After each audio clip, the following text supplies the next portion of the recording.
కుల వివక్షత కారణంగా వెనుకకు నెట్టివేయబడ్డ వేల సంవత్సరాలుగా వెనుకకు నెట్టివేయబడ్డ ఈ అంటరాని కులాలు అగ్రవర్ణ పేదలతో సమానం అనే ప్రివిలేజ్ జడ్జిమెంట్లు మీరు ఏ రకంగా ఇస్తారు? మీరు వాళ్ళు అంటరాని కులాలు అగ్రవర్ణ పేదలు ఒకటేనా ఈ దేశంలో? మరి ఒకటైతే మరి వాళ్ళతో సమానంగా ఈ పీరోల ద్వారా కూడా మేము చూసిన పరిస్థితి లేదు ఈ దేశంలో.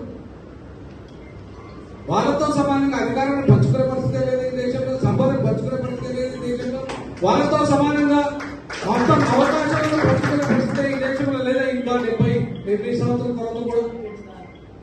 మరి మీరు అంటే ఒకవైపు మీ సుప్రీంకోర్టు న్యాయ వ్యవస్థలోనే బీసీ ఎస్టీ ఎస్టీలకు అన్యాయం చేస్తూ రానివ్వకుండా రిజర్వేషన్ వ్యతిరేకిస్తూ మరొక వైపు ఈ వర్గాల్లో క్రిమిలేర్ పెట్టచ్చు, వర్గీకరణ చేయొచ్చు అని చెప్పే నైతిక అర్హత ఈ సుప్రీంకోర్టు న్యాయ వ్యవస్థకు ఉందా అంటున్నాయి.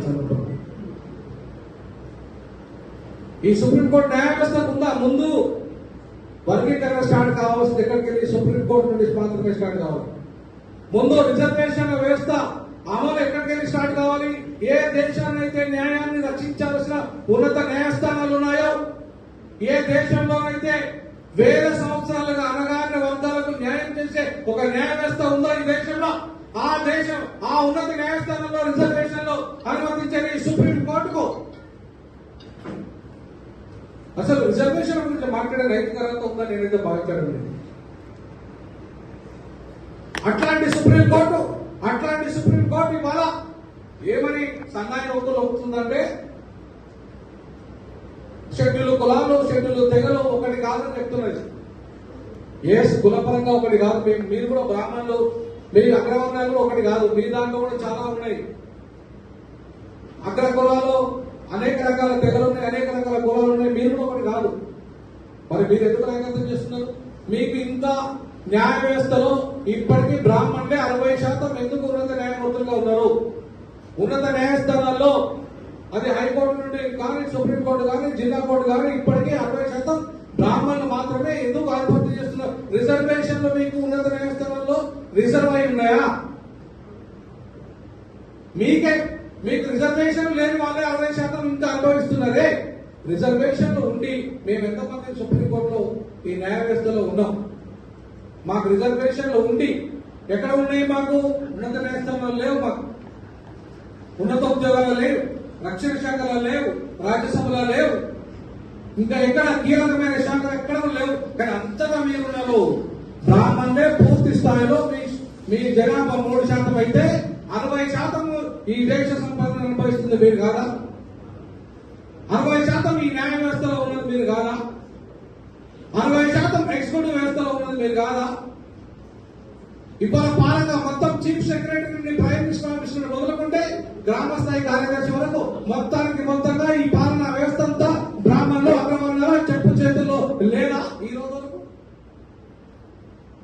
లేదని చెప్పమండి సుప్రీంకోర్టు.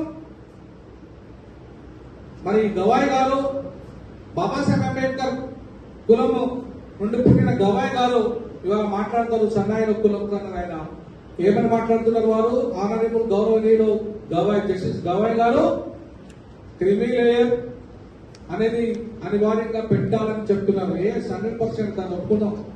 మా దాంట్లో పేదలు 100% ఉన్నారు. మేము గర్భగుడిలో ఇంకా అర్హత లేదు. మేము 1,00,000 కోట్లు సంపాదించినా సరే మేము ఈ గర్భగుడిలోకి ఒక హిందూ టెంపుల్లోకి ఎంట్రీ లేదు మాకు ఈ రోజు కూడా. అది మా రామ్నాథ్ కోవింద్ విషయంలో జరిగింది. అదేవిధంగా దేశవ్యాప్తంగా ఇప్పటికీ జరుగుతున్నది. అదే పూరి జగన్నాథ్ టెంపుల్లో గాంధీ అయితే గాంధీలో ముఖ్యమంత్రిగా దళితులు ఉన్నప్పుడు పూరి జగన్నాథ్ టెంపుల్ కి ఎంట్రీ లేదు. నిన్నగాక మొన్న మా ద్రౌపది ముర్ము గారు కనీసం ఒక పార్లమెంట్ కి ఒక మొత్తం పార్లమెంట్ కి హెడ్ కానీ పార్లమెంట్ భవనాన్ని ఆమె ఆవిష్కరించే ఆమెకు అర్హత లేకుండా పోయింది. మా రామ్నాథ్ కోవింద్ రామాలయ నిర్మాణం దళితులై ఉండి ఒక రామాలయ శంకుస్థాపనకు కానీ అర్హుడు కాకుండా పోయాడు. నిన్న కాకుండా తెలంగాణలో రేవంత్ రెడ్డి యాదగిరి గుట్టలో పైన కూర్చుంటే మా పట్టి విక్రమంగా నేల మీద కూర్చున్నాడు.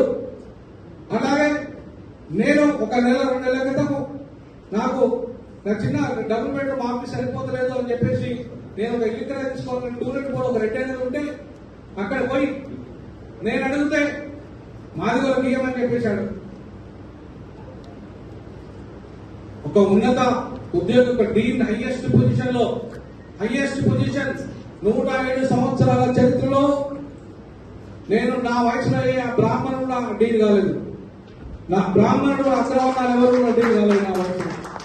అంబేద్కర్ చదువుకున్న కొలంబియా విశ్వవిద్యాలయంలో, లండన్ స్కూల్ ఆఫ్ ఎకనామిక్స్ లో, హార్వర్డ్ లో పరిశోధన పత్రాలు సమర్పించిన వారిని అతి చిన్న వయసులో ప్రపంచ ఉన్నత విశ్వవిద్యాలయాల్లో బోధన చేసిన వారిని, పరిశోధన పత్రాలు సమర్పించిన వారిని నాకు ఒక ఇల్లు కిరాయి చేయాలంటే ఈ దేశంలో లేదు.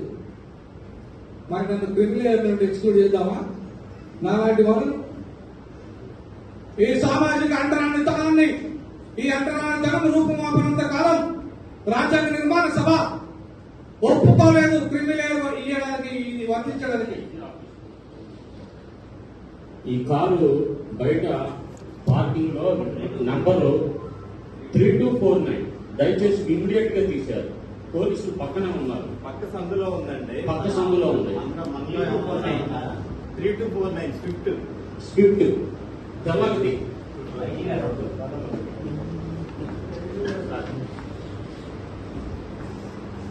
మరి ఇప్పటికీ లక్షల కోట్ల మానవాళి దగ్గర ఉన్నప్పటికీ కూడా గుళ్ళోకి అర్హత లేదు, బళ్ళోకి అర్హత లేదు.